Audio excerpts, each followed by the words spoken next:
Today, Archangel Michael and Jesus say, "You will lose both of us if you skip. You have only 10 seconds. God says, "Chosen one, do not skip, no matter what." You need to listen to these words. Stay till the end. Something huge is waiting for you today. Archangel Michael and Jesus are whispering your name at the same time. They are saying if this soul skips, they will lose both of us. They have only 10 seconds. My child, listen carefully. You are no longer moving in heaven. Yes, the divine is watching you, but not in judgment as the world judges, not with scales of punishment balanced against reward, but with a gaze of complete knowing and immeasurable love. I see you fully. I see what you show others, and I see what you hide even from yourself. I see the strength you have been forced to develop in silence, and the tenderness you protect because the world has not always been gentle with it. I see every tear you swallowed, every prayer you whispered when you thought no one was listening, every moment you stood at the edge of giving up and chose, even trembling, to take one more breath.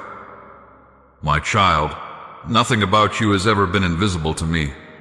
You have wondered if your life has meaning beyond survival. You have asked, sometimes in anger, sometimes in exhaustion, why the road has been so steep when others seem to walk with ease. Hear me now, your path was never designed to break you. It was designed to reveal you. The weight you carried was not placed upon you to crush your spirit, but to awaken a depth within you that could not be reached by comfort alone. I entrusted you with difficult seasons because I knew what lived inside you, even when you did not. There were nights when you felt abandoned, when the silence felt louder than any answer. You thought heaven had turned away, that your words had fallen to the ground unheard. Yet in those very moments, I was closer than your own breath. I was in the ache in your chest, in the quiet endurance that kept you going when hope felt thin. Silence was never absence. It was preparation. It was space being made for something truer, something deeper, something that could not be rushed. You have been shaped by contradiction, strong yet sensitive, brave yet cautious, faithful yet questioning. You thought these were flaws, signs that you were divided or unsure. They are not flaws. They are the marks of someone who sees more than one layer of reality at a time. You feel deeply because you were made to understand deeply. You question because you were made to seek truth, not illusions. You hesitate because you know the weight of consequences. These qualities are not weaknesses to be erased. They are gifts to be refined. I know you have compared yourself to others and found yourself lacking. You have measured your progress against timelines that were never meant for you. You have wondered why doors opened easily for some while you had to knock, wait, and sometimes walk away with empty hands. But I do not build lives from comparison. I build them from purpose. I am aligning circumstances not to overwhelm you, but to meet you at the exact moment you are ready. Timing is not punishment. Timing is mercy. You have felt a stirring you could not name, a sense that something is shifting even when nothing on the surface seems different. This is not imagination. This is awakening. Old fears are loosening their grip. Old patterns are losing their authority. You are beginning to see that the voice that told you that you were not enough was never mine. You are learning to distinguish between the noise of the world and the quiet certainty of truth. Listen closely now. You are not behind. You have not missed your chance. You are not too late. The narrative that tells you otherwise is rooted in fear, not destiny. I do not operate in scarcity. I do not offer love conditionally or opportunities with expiration dates meant to terrify you. What is meant for you will recognize you when you arrive, and it will not require you to betray yourself to receive it. I am inviting you into responsibility, not pressure. There is a difference. Pressure says you must become something else to be worthy. Responsibility says you must be honest about who you already are and choose accordingly. You are being asked to step out of self-doubt, not because doubt makes you unlovable, but because it keeps you from seeing clearly. You cannot walk forward while staring only at your wounds. There are people connected to your life who will be impacted by your healing in ways you may never fully understand. Your courage will give permission to someone else to breathe. Your honesty will create safety for another to speak.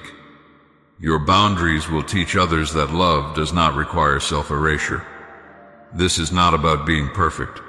It is about being present and willing. You have carried guilt for things you have already outgrown. You have punished yourself for not knowing what you know now. Release this burden. Growth is not a crime. Becoming wiser does not mean you were wrong before. It means you were learning. I do not keep a ledger of your past mistakes to use against you. I see the trajectory of your heart, and it is turning toward light. Do not be afraid of letting go of what no longer fits, even if it once felt like home, even if it was familiar, even if it was tied to an older version of you who was doing the best they could. Holding on out of fear is not loyalty, it is self-abandonment. Trust that what you release creates room for what aligns. You are allowed to rest. You are allowed to pause without losing your worth. Productivity is not your identity. Achievement is not your identity. Achievement is not your identity. Achievement is not your soul. You are valuable because you exist, not because of what you produce or prove. When you slow down, you do not fall behind me. You meet me. There will be moments ahead when clarity arrives suddenly, when something clicks into place, and you realize why certain things had to fall apart.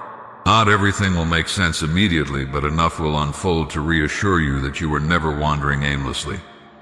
Even your detours carried instruction. Even your heartbreaks carved space for compassion. I am not calling you to be fearless. I am calling you to be faithful in the presence of fear. Courage is not the absence of trembling. It is the choice to move while trembling. You do not need to know every step of the journey. You only need to take the next one with sincerity. Remember this, you are not alone in your becoming. Help will appear in forms you do not expect. Wisdom will come through ordinary moments. Strength will rise at the exact point you think you have none left. You will be surprised by yourself. You will look back one day and realize that what you survived would have broken the version of you who first began.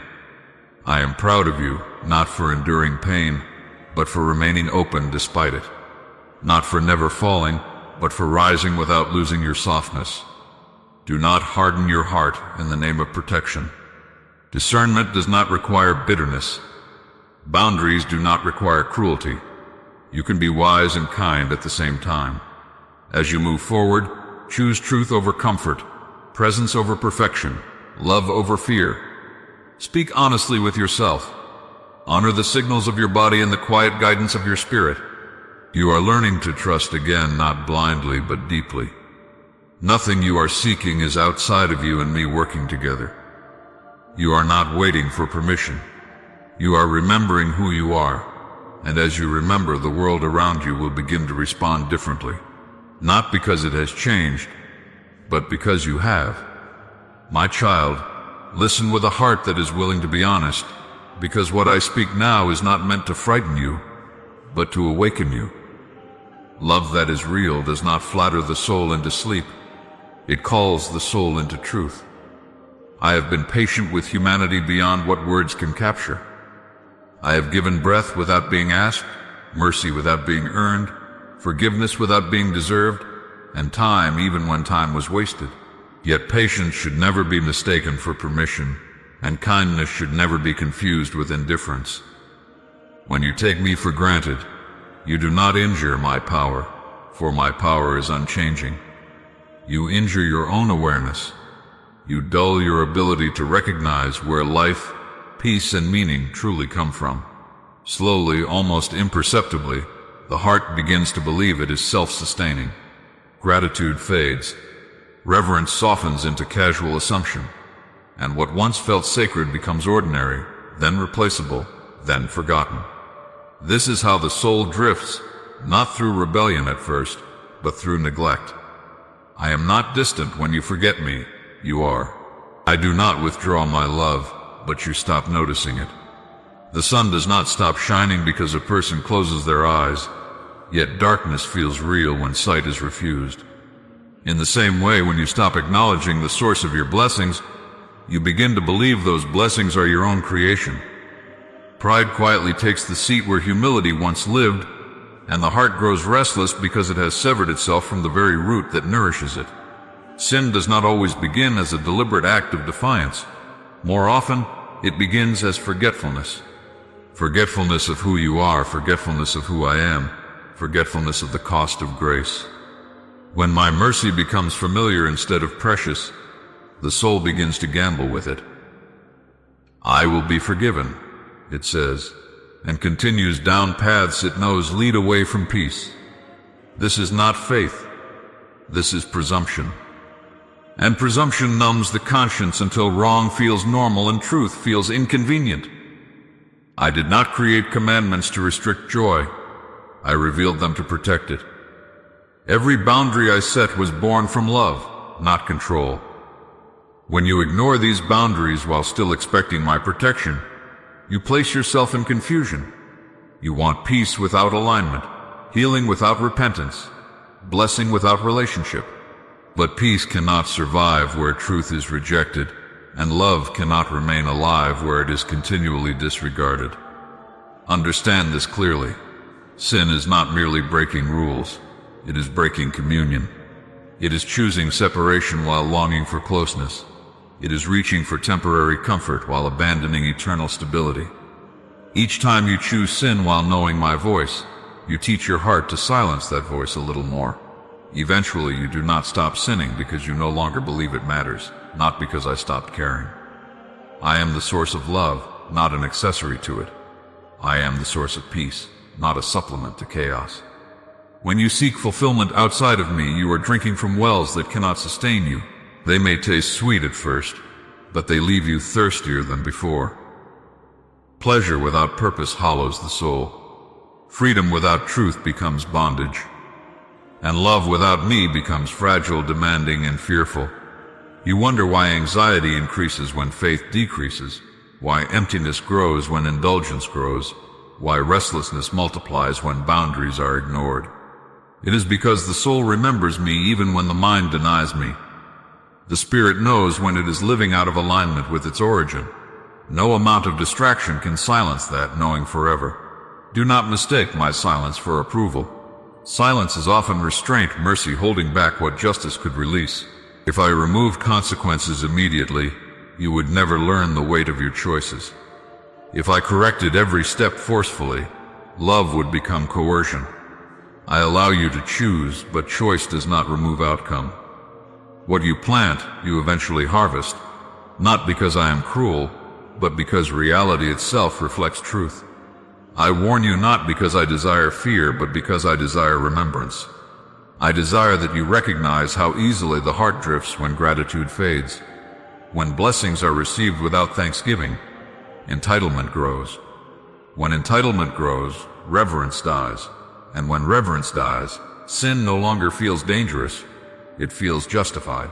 You say you love me, yet sometimes you live as though I am optional. You turn to me in crisis but ignore me in abundance. You ask for rescue but resist transformation. This divided devotion weakens the soul. Love that is real desires closeness, not convenience. Relationship requires presence, not just emergency calls. I am not impressed by words spoken while lives remain unchanged. I listen to obedience more than declarations. I receive humility more readily than performance.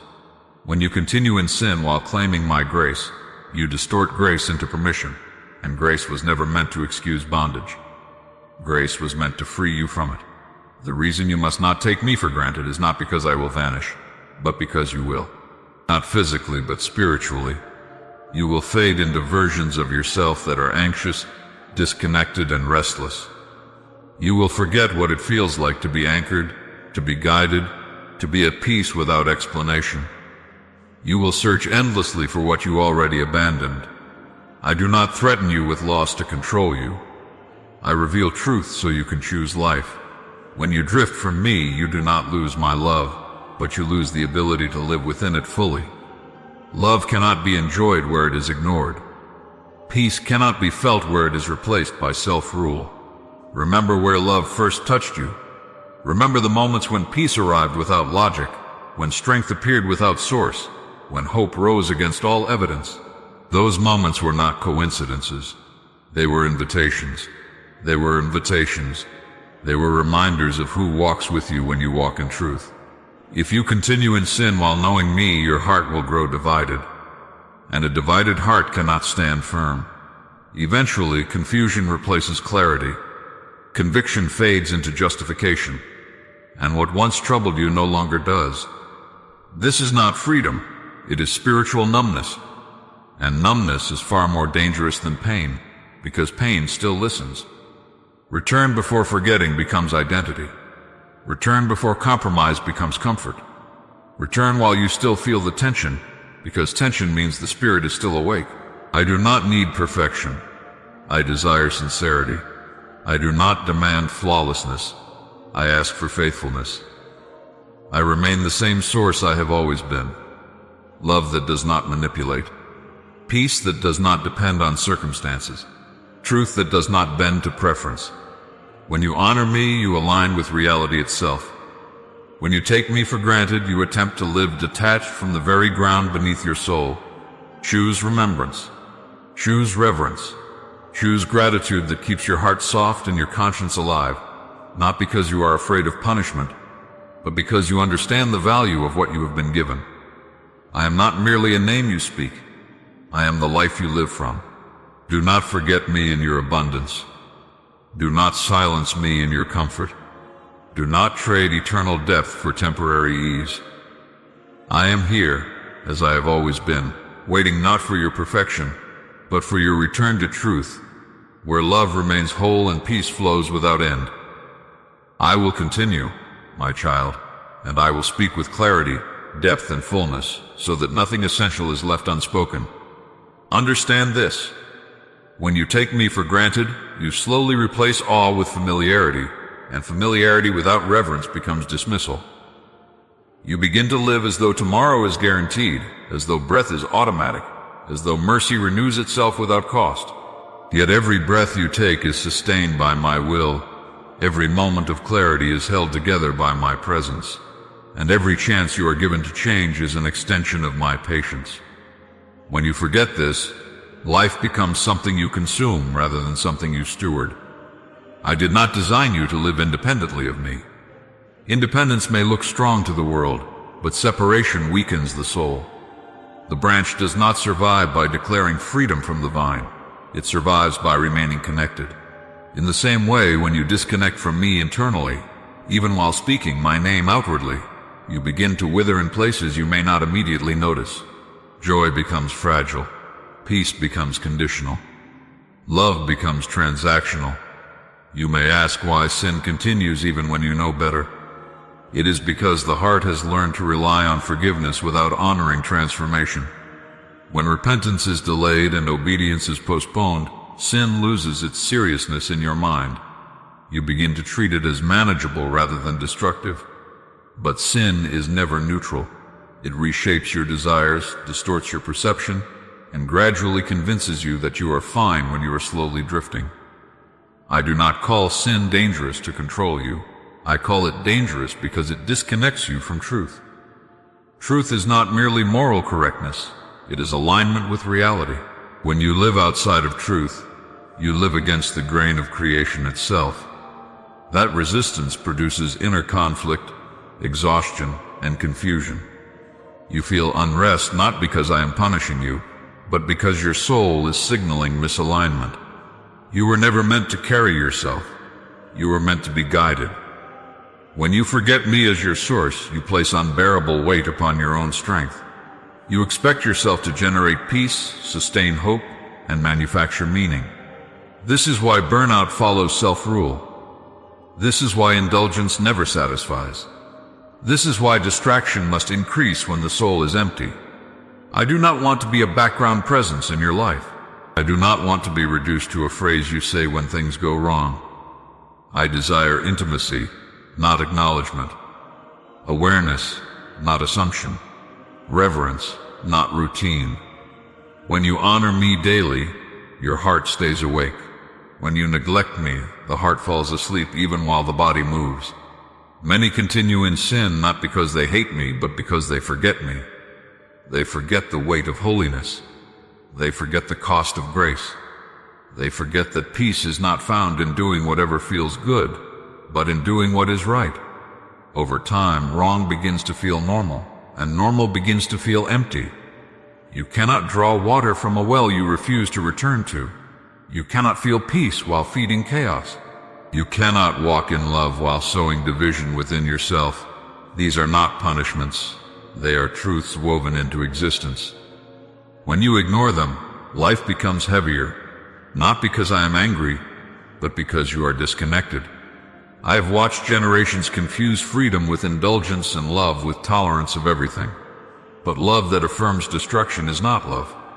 True love warns, corrects, and calls higher. I correct because I care.